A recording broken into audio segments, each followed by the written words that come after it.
إلا رسول قد خلت من قبله الرسل أفإن مات أو قتلا انقلبتم على أعقابكم ومن ينقلب على عقبيه فلن يضر الله شيئا صدق الله العلي العظيم. عزیزان گرامی، عزاداران سید الشہداء، ایام مصیبت، ایام شہادت، چونکہ تاریخ میں لکھا ہوا ہے 28 سفر 29-30 وبالخصوص 28 سفر جو آج کا دن گزرا ہے، دو بڑے ہستی یعنی رسول اکرم صلی اللہ علیہ وآلہ وسلم و امام حسن مجتبیٰ علیہ السلام، اور ایک تاریخ کے اندر یہ بھی، اور کیونکہ پوری ایران کے اندر، پوری عراق کے اندر اس تاریخ کو زیادہ منایا جاتا ہے، یعنی 30 سفر کو روز شہادت حضرت امام رضا علیہ السلام نقل ہوا ہے تاریخ کے اندر. تو لہٰذا 40 کے بعد بھی سرزمین عراق یا سرزمین ایران کے اندر ان ایام کو بڑی جوش و خروش اور بڑی عقیدت کے ساتھ منایا جاتا ہے. عزیزان گرامی، فلسفہ ہی یہی ہے، ہم کسی اہل بیت کی شہادت کو کیوں منائیں، ہم کسی اہل بیت کی ولادت کو کیوں منائیں، منانے کا سبب کیا ہے، ملے گا کیا؟ کیونکہ کل کی گفتگو کے اندر یہ عرض ہوا تھا، چاہے قرآن ہو یا اہل بیت ہو، ان کا پہلا مقصد جو ہے وہ یہ ہے انسان اور بشر کی ہدایت ہے. اہل بیت علیہ السلام نے جتنی قربانیاں دی ہے، جس طریقے سے بھی قربانی دی ہو، چاہے وہ اپنی شہادت کے ذریعے سے، اپنی مال و دولت کے ذریعے سے، اپنے علم کے ذریعے سے، اپنی عمل کے ذریعے سے، ان سب کا مقصد و ہدف یہ تھا کہ انسان اور بالخصوص مومنین و مسلمین کی ہدایت ہو. جس طرح قرآن مجید کے اندر کہا گیا ہے ہدی للمتقین، ذالک لا ریب فیہ ہدی للمتقین. یہ جو قرآن کریم ہے اس میں کوئی ریب نہیں ہے، کوئی شک و شبہ نہیں ہے. اسی طریقے سے اگر قرآن کے اندر ریب نہیں ہے، اسی طریقے سے اہل بیت کے ذات کے اندر بھی کوئی کمی پیشی نہیں ہے. اور اہل بیت کی سیرت، اہل بیت کی زندگی حقیقی معنوں میں بشریت اور انسانیت کے لیے ایک نمونہ ہے، ایک ماڈل ہے، ایک سیرت کے طور پر اسے دیکھ کر انسان اپنے آپ کو اس مقصد و ہدف تک لے جا سکتے ہیں. اسی لیے اہل بیت علیہ السلام نے اتنی بڑی قربانیاں، اتنی بڑی شہادتیں ظالموں کے مد مقابل میں، اتنا بڑا قربان وَإِلَّا چند ثواب کے لیے اتنی بڑی قربانی دینے کی ضرورت نہیں تھی. اگر امت کو ثواب ہی پہنچانا تھا تو کربلا کی سرزمین پر یا معصومین علیہ السلام و بالخصوص آج کی اس ایام کے اندر امام رضا علیہ السلام جیسے ہستیوں کو اتنی بڑی قربانی دینے کی ضرورت نہیں تھی. ہوا کیا تاریخ اندر کے اندر، چونکہ مسلمانوں کے اندر و بالخصوص تشیع کے اندر بھی بہت ساری چیزیں دیکھا دیکھی سے لیا گیا ہے. حقیقت میں اس کا روایت سے، تاریخ سے اس کا کوئی لینا دینا نہیں ہے، لیکن چونکہ دوسرے مذاہب یہ کرتے اور وہ کرتے تھے، لہٰذا ان کی دیکھا دیکھی میں بھی بہت ساری چیزیں، ظاہر سی بات ہے آپ جس کلچر کے تحت آپ زندگی گزار رہے ہوتے ہو اس کلچر کے اثر بھی ہوتے ہیں ہم سب کی زندگی کے اوپر. مثلا اگر آپ کسی مقدس سرزمین پر جاؤ گے، اگر آپ کسی مسجد کے اندر چلے جاؤ گے، کسی بارگاہ کے اندر یا کسی مقدس جگہ کے اندر، تو ظاہر سی بات ہے اس جگہ کی تقدس کا کچھ نہ کچھ اثر ہمارے ذات کے اوپر ہوتا ہے. اسی طریقے سے اس کا برعکس ہے، اس کا الٹا بھی ہے. اگر ہم کسی غلط جگہ چلا جائے، معاذ اللہ ابھی اس مجلس سے اٹھ کر ہم کسی سینما ہال میں چلا جائے یا کسی ایسی جگہ پر چلا جائے جہاں پر رقص ہو رہا ہو، جہاں پر گانا اور خرافات کی چیزیں انجام دے رہا ہوں، اگر ہم اس ماحول میں جائیں تو اس کا بھی انسان کے اوپر کچھ نہ کچھ اثر ہوتا ہوتا ہے. تو لہذا کلچر کا، تہذیب کا، زمانے کا ایک اثر انسان کے اوپر ہے. اسی لیے کہا گیا ہے اپنے معاشرے کو مؤمن والا معاشرہ، یا قرآن مجید کے اندر جو مومنین کے صفات بیان کیا گیا ہے، اپنے معاشرے کو ان صفات کے اوپر بنایا جائے. تو ہوا کیا، تاریخ کے اندر مسلمانوں سے پہلے ایک بہت بڑا مذہب جو وجود میں آیا تھا، جس کو عیسیٰ مسیحیت کہا جاتا ہے، جن کا لیڈر حضرت عیسیٰ کو کہا جاتا ہے.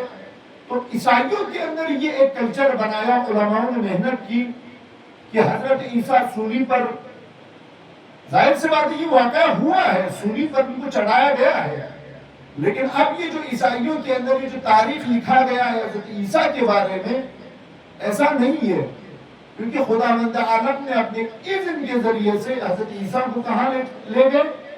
آسمان میں لے گئے. اور کہ عیسائی یہ لکھتے ہیں کہ حضرت عیسیٰ کو سولی پر لٹکایا گیا، اور حضرت عیسیٰ نے اتنی بڑی قربانی اس لیے دی تاکہ عیسائی گناہگاروں کو شفاعت مل سکے، اور عیسائی عوام اور امت کو، امت کی گناہوں کا ازالہ کیا جا سکے اس قربانی کے ذریعے سے. تو کہیں نہ کہیں مسلمانوں کے اندر بھی یہ کلچر، یہ روش، اس کا ایک اثر ہوا. ہم نے بھی امام حسین کو معاذ اللہ جس طرح عیسائیوں نے پیش کیا، ہم نے بھی نہ چاہتے ہوئے بھی شاید عزاداری کو، امام حسین کی قربانی کو گاہ بگاہ ہم نے بھی ایسا ہی پیش کیا لوگوں کے سامنے کہ امام حسین علیہ السلام نے اتنی بڑی قربانی اس لیے دی تاکہ امت کی بخشش ہو، امت کی شفاعت ہو. عزیزان، بخشش اور شفاعت ضرور ہے، لیکن جب تک ہدایت نہ ہو، میں نے کل بھی کہا تھا کہ اصل ہدایت ہے. اگر ہدایت آ جائے تو سب کچھ آئے گا. ہدایت آ گیا تو شفاعت آئے گا، ہدایت آئے گا تو ثواب بھی ملے گا. ہدایت اگر آ جائے تو آپ کو ترقی بھی نصیب ہوگا، آپ کو شفاعت بھی ہوگی، آپ کو دنیاوی و اخروی ثواب بھی ملے گا. یہ سارا کا سارا دار و مدار ہے انسان کی ہدایت پر. اگر ہدایت کا کام انجام نہ پائے اور آپ یہ چاہتے ہو کہ باقی ساری چیزیں اگر آپ کو مل جائے، تو یہ خام خیال ہے. اس کی کوئی نہ کوئی باضمیر یا ذی شعور جو عقل رکھتا ہو یہ اس کی تصدیق نہیں کر سکتا. لہذا چاہے قرآن ہو یا اہل بیت، قرآن ہو یا اہل بیت، دونوں کا اصل ہدف و مقصد یہ ہے کہ انسان کی ہدایت. اور اہل بیت نے اسی لیے ہر طریقے سے انسان کی ہدایت کرنے کی کوشش کی، اپنے احادیث کے ذریعے سے، اپنے رویوں کے ذریعے سے، اپنے تعلیمات کے ذریعے سے، اپنی تبلیغ کے ذریعے سے. لیکن جب امت ان چیزوں سے بیدار نہ ہوئی تو اہل بیت کو اس سے بھی بڑی قربانیاں دینی پڑی. جس طریقے سے ہم تاریخ کے اندر دیکھتے ہیں، ایک سے بڑھ کر ایک قربانی اہل بیت نے دی. اگر آپ امیر المؤمنین سے تاریخ اٹھا کر دیکھیں، حضرت زہرا سے امام زمان تک، تو آپ کو قربانیاں ہی ملے گی. یہ قربانیاں اس لیے ہے عزیزان گرامی تاکہ ان قربانیوں کے ذریعے سے اہل بیت ہمیں جگانا چاہتا ہے، ہمیں ہمارے اندر غیرت کو جگانا چاہتا ہے تاکہ ہماری وہ غیرت جاگ کر ہم کسی ہدف و مقصد تک پہنچ سکیں.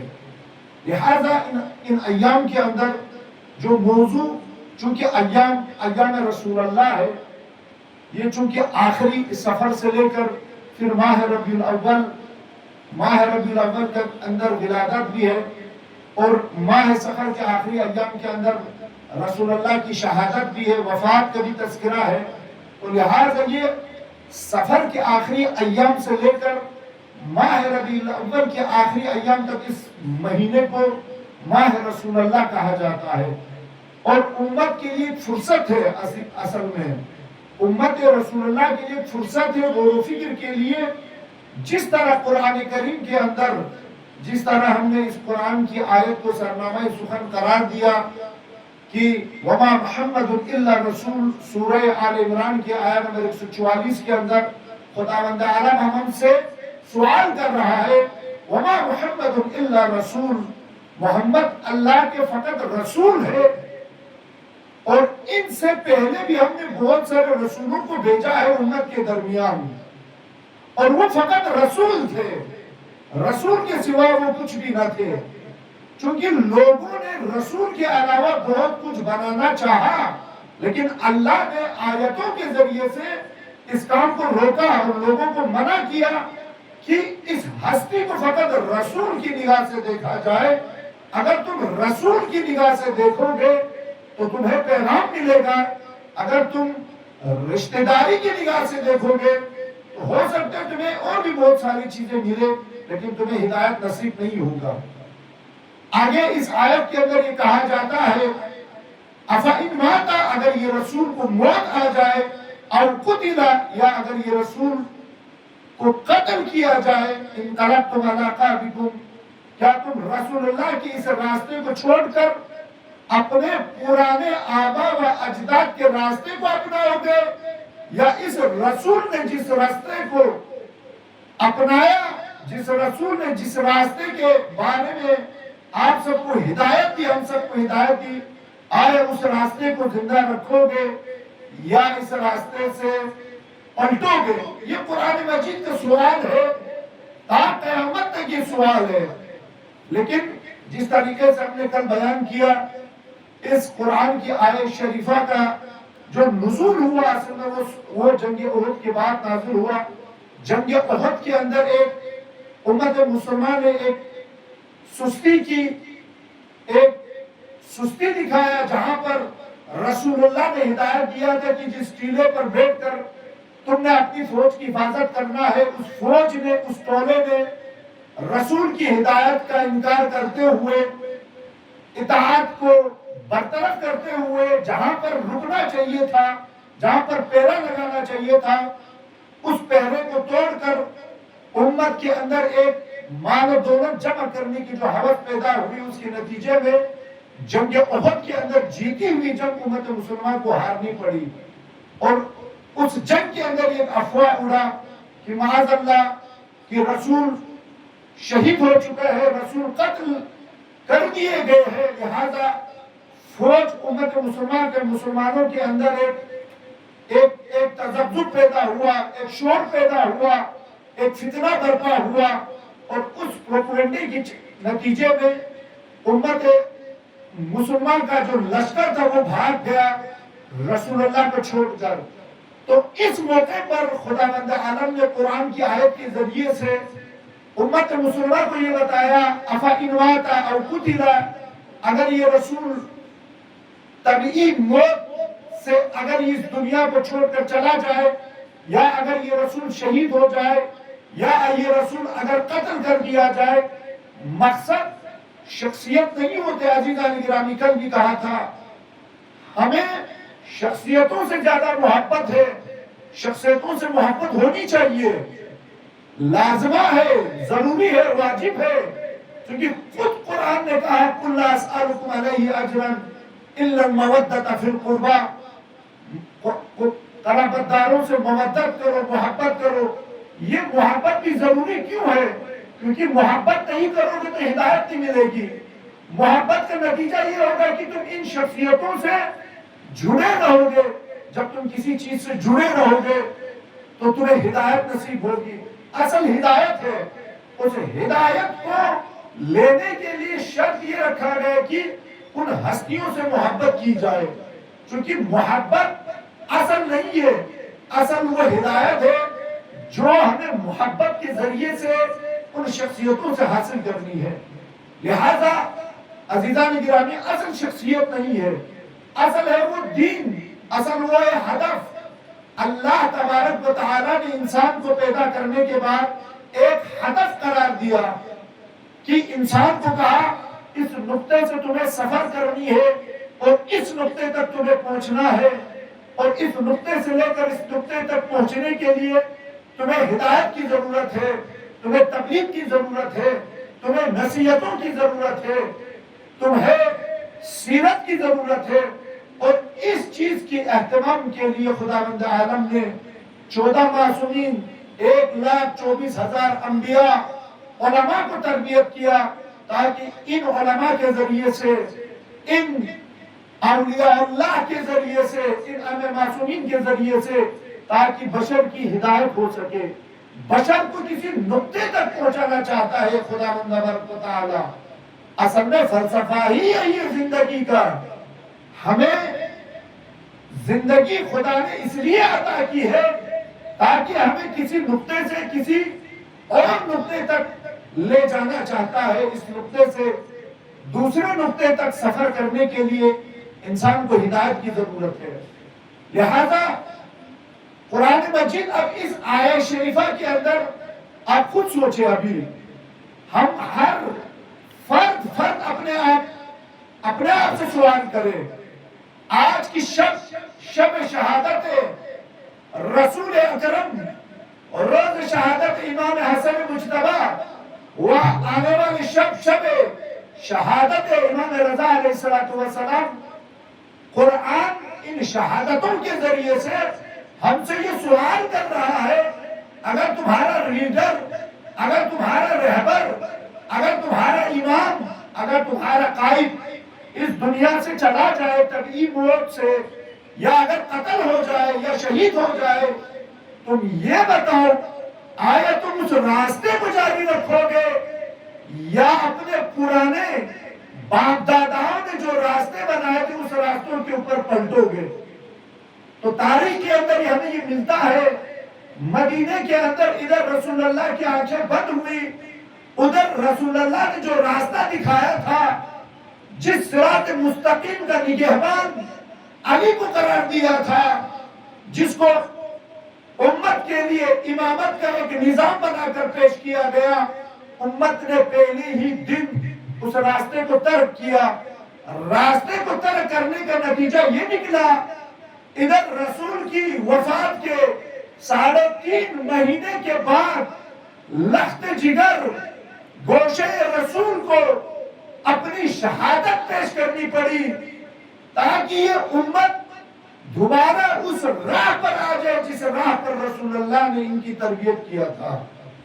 اور قرآن نے بھی آیت کے ذریعے سے لوگوں کی ضمیر کو جھنجھوڑنا چاہا، لوگوں کی غیرت کو جھنجھوڑنا چاہا، اور سوال کے ذریعے سے امت کو یہ بتایا، اگر رسول شہید ہو جائے یا رسول کو اس دنیا میں طبعی موت آ جائے، تم نے رسول کے راستے کی حفاظت کرنا ہے۔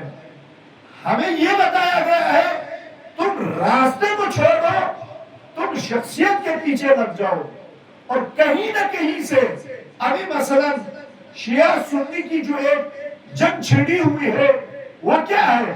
وہ شخصیتوں کو لے کر ہے، جبکہ اصل شخصیت امپورٹنٹ نہیں ہے، اصل وہ راستہ ہے۔ اسی راستے کو زندہ رکھنے کے لیے ان بڑی ہستیوں نے قربانی دی ہے۔ عزیزہ نگرامی، ہمیں اصل اس راستے پر چلنے کا جو ایک نظریہ تھا، ایک آئیڈیالوجی تھا، اصل وہ آئیڈیالوجی ہے، اصل وہ راستہ ہے۔ اگر تم نے اس راستے کو زندہ رکھا، شخصیت ہو یا نہ ہو، شخصیت جو چاہتے تھے تمہیں اس مقام تک پہنچانے کے لیے، ہم ضرور پہنچ سکتے ہیں۔ اگر ہم نے اس راستے کو ہی چھوڑ دیا، ولو ان کی وہ شخصیت ہمارے درمیان میں زندہ ہو، تو ہم اس مقصد تک نہیں پہنچ سکتے۔ ایک درود ہے جو محمد و آل محمد پر سے بنا ہے، قلب سے بنا ہے، قلب، آپ لام بے قلب۔ قلب کسے کہتے ہیں؟ قلب انسان کی دل کو کہتے ہیں۔ قلب کو قلب کیوں کہتے ہیں؟ قلب کو قلب عربی میں کیوں کہتے ہیں؟ کیونکہ دل کی خصوصیت یہ ہے، یہ ایک ہی حالت میں رہتا نہیں ہے، یہ ہمیشہ دھڑکتا رہتا ہے۔ اور اگر انسان کی دھڑکنا بند ہو جائے تو کیا ہوگا؟ انسان کو موت آ جائے گی۔ یعنی دل کی دھڑکنا اس بات کی دلیل ہے کہ تم زندہ ہو۔ قلب اسی لیے کہا جاتا ہے، قلب کی خصوصیت یہ ہے کہ وہ ہمیشہ دھڑکتا ہے، وہ ایک ہی حالت میں نہیں رہتا، وہ ہر سیکنڈ کے اندر اپنی حرکت کو بدلتا رہتا ہے۔ انقلاب بھی اسی سے بنا ہے۔ انقلاب کسے کہتے ہیں؟ انقلاب یعنی اگر اسلامی آئیڈیولوجی میں اگر آپ انقلاب کو دیکھنا چاہتے ہو، ویسے تو دنیا کے اندر بہت سارے انقلابات آئے ہیں، یعنی پرانی چیزوں کو ختم کر کے نئی چیز لانا، یہ بھی انقلاب کہا جاتا ہے۔ پرانی روشوں کو ختم کر کے نئی روش کو ایجاد کرنا، اس کو بھی انقلاب کہا جاتا ہے۔ مثلا فرانس کا انقلاب، رشیا کا انقلاب، ہندوستان کا انقلاب۔ اس انقلاب نے کیا کیا؟ اس انقلاب نے بدلا کچھ نہیں، صرف گورے کی جگہ کیا لایا؟ کالے کو لایا۔ وہ اللہ باقی سارے کے سارے ظلم و ستم وہی کے وہی ہے۔ ہم انقلاب کو قرآن کی نگاہ میں دیکھنا چاہتے ہیں۔ انقلاب کسے کہتے ہیں؟ قرآن کی آئیڈیولوجی میں انقلاب اس کو کہتے ہیں کہ انسان ضلال مبین سے نکل کر اللہ کی ہدایت کی سائے میں آ جائے، اس کو انقلاب کہتے ہیں۔ اور انقلاب انسان کو چین سے بیٹھنے نہیں دیتا ہے۔ انقلاب ہمیشہ انسان کے اندر ایک حرکت کو ایجاد کرتا ہے، ہمیشہ ایک آگے لے جانے کی، اس کے اندر ایک رغبت کو پیدا کرتا ہے انقلاب۔ لہذا نبی اکرم نے جس ماحول کے اندر اپنی آنکھ کھولا، اس ماحول کے اندر تاریخ میں لکھا گیا ہے، مدینے کی یہ حالت تھا۔ اوس اور خزرج دو قبیلے تھے مدینے کے اندر۔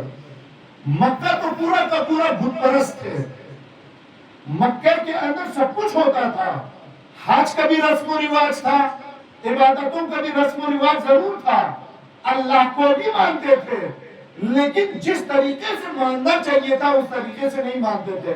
مثلا حج کے اعمال کو انجام دیتے تھے، سجدہ بھی کرتے تھے، لیکن سجدہ کرنے کا ایک الگ طریقہ تھا، حج کرنے کا ایک الگ طریقہ تھا۔ اللہ کو بھی مانتے تھے لیکن حبر کو بھی مانتے تھے اور دوسرے بتوں کو بھی مانتے تھے۔ ایسی گھنونا ماحول کے اندر رسول نے آنکھیں کھولی۔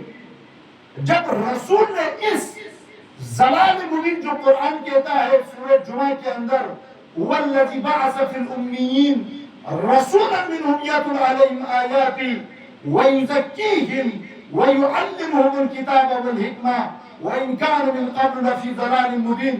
یہ عرب والے، یہ مکہ کے لوگ، یہ عرب و عجم اس ضلال مبین کے اندر گھرے ہوئے تھے۔ رسول نے آ کر اس ضلال مبین سے لوگوں کو نکالا اور نکال کر کس مقام تک پہنچایا، اس کی بھی قرآن نے گواہی دی۔ کیا کہا؟ کنتم خیر الامت اخرجت للناس، تم امتوں کے لیے بہترین ماڈل ہو۔ یہ کب کہا؟ جب رسول نے اس امت کی تربیت کی، رسول نے اس امت کے اندر کی انقلاب برپا کیا، یعنی جہالتوں کو ختم کر کے، کدورتوں کو ختم کر کے، نفرتوں کو ختم کر کے، تعصبات کو ختم کر کے، ان تمام برائیوں کو ختم کر کے رسول نے ایک امت بنائی، رسول نے ایک نئی امت بنائی، اس امت کے اندر ایک انقلاب برپا کیا۔ پھر خدا نے ایک مقام پر آ کر اسی امت سے کہا، یہ بتا اگر رسول کو موت آ جائے یا رسول اگر شہید ہو جائے، انقلبتم علی اعقابکم، کیا تم رسول کے راستے کو چھوڑو گے یا رسول کے راستے کو زندہ رکھو گے؟ یہ سوال ہے۔ اب ہم سب کی ذہن میں کیا ہے؟ یہ سوال فقط مدینے والوں کے لیے تھا، نہ عزیزان گرامی، اور ان لوگوں نے جو کیا سو کیا، ان لوگوں نے جو کیا سو کیا، ان سے ان کے بارے میں سوال کیا جائے گا۔ اس زمانے کے اندر ہم سے سوال کیا جائے گا، ہر فرد سے یہ سوال کیا جائے گا۔ انقلبتم علی اعقابکم، آپ جس راستے پر تم ہو، جس ذہنیت کے ساتھ تم زندگی بسر کر رہے ہو، جس سیاسی نظام میں تم ہو، جس اقتصادی نظام میں تم ہو، جس ماحول کے اندر تم ہو، آیا وہ ماحول رسول اللہ نے تائید کی یا نہیں کی؟ اگر رسول نے اس ماحول کی تائید کی، رسول نے اس راستے کی تائید کی، رسول نے اس نظام کی اگر تائید کی ہے تو ہم خوشبخت لوگوں میں سے ہیں، ہم پھر تو ہم نجات یافتہ لوگ ہیں، پھر ہم صحیح راستے پر ہیں۔ اگر ہم اس راستے پر نہیں ہے، اگر ہم غلط راستے پر رسول اللہ کا فقط نام لے رہے ہیں تو یاد رکھنا ہمیں نجات نہیں ملے گی۔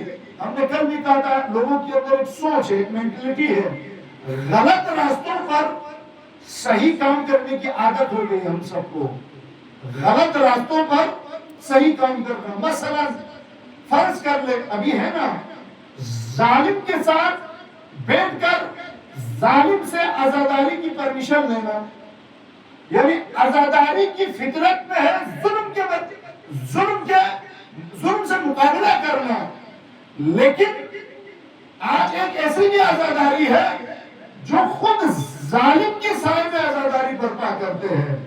تو عزیزان گرامی، غلط راستے پر عزاداری بھی اگر کرنا ہو تو اس کا کوئی نتیجہ نہیں ہے، مہم راستہ ہے۔ اسی لیے خداوند عالم نے تاکید کی کہ رسول نے جو راستہ دکھایا اس راستے کو زندہ رکھو۔ مثلا اب آئیے مدینے کے اندر مدینے کے اندر ہوا کیا؟ بھائی رسول کے وفات کے بعد کیا مدینے والوں نے نماز پڑھنا چھوڑ دیا؟ سوال ہے نا بھائی، آج ہم خوش ہیں نا، ہم خوش کیوں ہیں؟ ہم خوش اس لیے ہیں کہ ہم 1 مہینہ عزاداری کرتے ہیں، ہم 1 مہینہ روزہ رکھتے ہیں، ہم حج پہ جاتے ہیں، ہم زیارت پر جاتے ہیں، ہم ماں باپ کی خدمت کرتے ہیں، ہم اسی میں خوش ہیں۔ تو کیا مدینے والے جو ہم کر رہے تھے وہ نہیں کر رہے تھے مدینے والے؟ وہ سوال تھی۔ آج ہمارے علاقوں کے اندر کیا مسجدیں آباد نہیں ہے؟ نماز ہو رہی کہ نہیں ہو رہے؟ لوگ زکات دے رہے کہ نہیں دے رہے؟ دے رہے نا، لیکن ہم کس راستے پر یہ دے رہے ہیں؟ مہم وہ ہے، اصل وہ ہے۔ وَإِلَّا خلیفہ اول و خلیفہ دوم و خلیفہ سوم کوئی معاذ اللہ کافر تو نہ تھے تو رسول کے صحابی۔ وہ بھائی مشکل کیا تھا پھر؟ امت مسلمہ کا؟ بھائی جماعت تو خلیفہ اول بھی پڑھا سکتے تھے، علی نے بھی وہی جماعت پڑھانی ہے، 4 ہی رکعت پڑھانی ہے، یا 3 رکعت یا 2 رکعت۔ اب خلیفہ اول نے 5 رکعت تو نہیں پڑھایا نہ پڑھایا، اس نے بھی زکات دی، اس نے بھی جہاد کیا۔ پھر مشکل کہاں پر ہے؟ بظاہر ہمیں کچھ خرابی نظر نہیں آتا ہے، لیکن اگر دیکھو، اگر آپ فقط شخصیتوں کو نگاہ میں رکھو گے تو یہ لڑائی کبھی بھی حل نہیں ہوگا۔ یہ آپ ٹھان لیں، یہ اصول ہے۔ دسر متن گامی مشکلات کچھ ہی دو، ہم سب کی ٹینشن یہ ہے، ہم نے شخصیتوں کا دفاع زیادہ کرتے ہیں ہم سب۔ مثلا اگر میں شیعہ ہوں تو میں نے امیر المومنین کی دفاع کرنا ہے، فقط میں نے امیر المومنین کو ثابت کرنا ہے، ایک نے خلیفہ اول کو ثابت کرنا ہے۔ اب دونوں، چاہے وہ خلیفہ اول کے پیروکار ہو، چاہے وہ امیر المومنین کے پیروکار ہو، رسول کے راستے پر دونوں نہیں ہے۔ ایک نے ذہن میں خلیفہ اول کو بٹھایا، دوسرے نے ذہن میں امیر المومنین کو بٹھایا، کام دونوں وہی کر رہے ہیں، کام میں کوئی کام وہی ہے، راستہ دونوں کا ایک ہے، نہیں ہے؟ بھائی آج ایک ہندو، آج ایک سکھ، آج ایک عیسائی، آج ایک شیعہ، آج ایک سنی، وہ ایک ہی تو پولیٹیکل پارٹی کے اندر بیٹھا ہوا، ایجنڈا تو ایک ہی ہے، راستہ ایک ہے، راستہ ایک ہے، راستہ سب کا ایک ہے، اس میں کوئی اختلاف نہیں ہے۔ اختلاف کہاں آ جاتے ہیں؟ شخصیتوں کو لے کر۔ اسی لیے عزیزان گرامی ہے، مثلا ایک مثال دے دو آپ کے سامنے، قبلہ کدھر ہے ابھی؟ قبلہ اس طرف ہے، ٹھیک ہے؟ صبح کی نماز پڑھ لی، کتنی رکعت ہے؟ 2۔ اگر میں قبلہ کے جسٹ اپوزٹ کھڑے ہو کے ایک کروڑ رکعت اگر نماز پڑھوں خلوص کے ساتھ، کیا ہوگا؟ کیا ہوگا؟ بھائی آپ نے قبلہ کی طرف 2 رکعت، قبلہ کے علاوہ مشرق کی طرف آپ نے 1 کروڑ رکعت نماز پڑھی، کتنی؟ بظاہر کس میں زیادہ ہمت چاہیے؟ 2 رکعت میں یا 1 کروڑ میں؟ ہمت چاہیے نا، وقت لگے گا، ٹائم دینا پڑے گا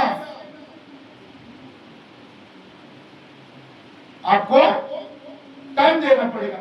مثلا ٹھیک ہے، آپ نے 1 کروڑ رکعت نماز پڑھی مشرق کی طرف، اور قبلہ کی طرف آپ نے فقط 2 رکعت پڑھی، وہ بھی خلوص، بنا خلوص کے، جلدی میں۔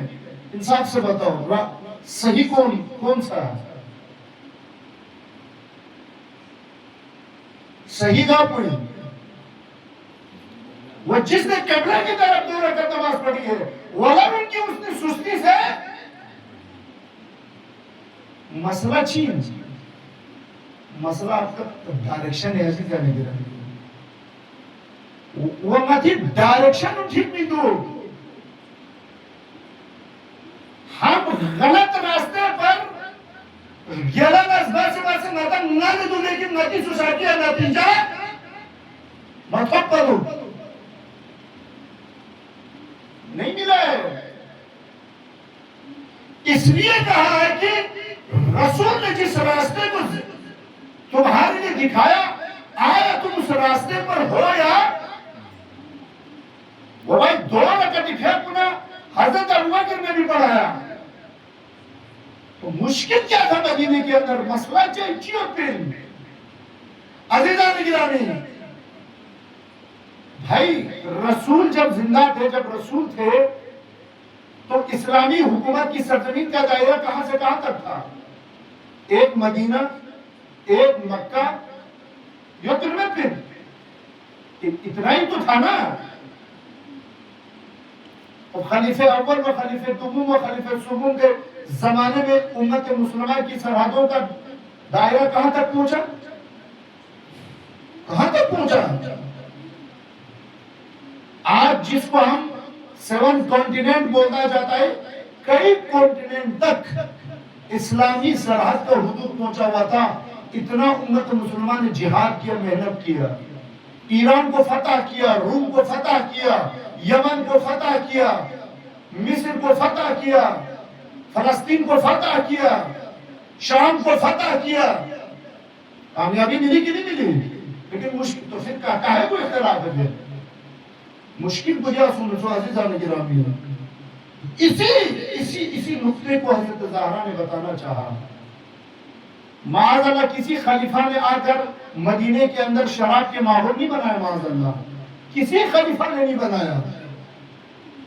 خلیفہ اول دوم سوم، بھائی بظاہر تو انہوں نے اسلامی حکومت کو قیادت کیا نا، کوئی خراب کام تو نہیں کیا، لیکن ہم اختلاف کیوں رکھتے ہیں؟ پھر نماز وہ پڑھاتے تھے، جمعہ وہ پڑھاتے تھے، جہاد وہ کرتے تھے، زکوٰۃ وہ دیتے تھے، سب کچھ کرتے تھے، بلکہ بہت ساری جگہوں کے اوپر رسول اللہ سے زیادہ جہاد کر کے امت مسلمان کی قلمرو کو بڑھایا۔ مشکل چھو پھر مشکل تھا راستہ، مشکل تھا راستہ، ڈائریکشن۔ اگر نتی ڈائریکشن ٹھیک میں دے، غلط ڈائریکشن ہی تو عمر بھر خیال میں دوں، آپ کو کچھ نہیں ملے گا۔ آپ کل سے قبلہ کے بجائے قبلہ کے اپوزٹ قیامت سب پر خیال میں دوں، آپ کو 1 روپے کا ثواب نہیں ملے گا۔ کیوں؟ کیونکہ آپ کا ڈائریکشن ٹھیک نہیں ہے۔ دے مینگے چیز ازناتا،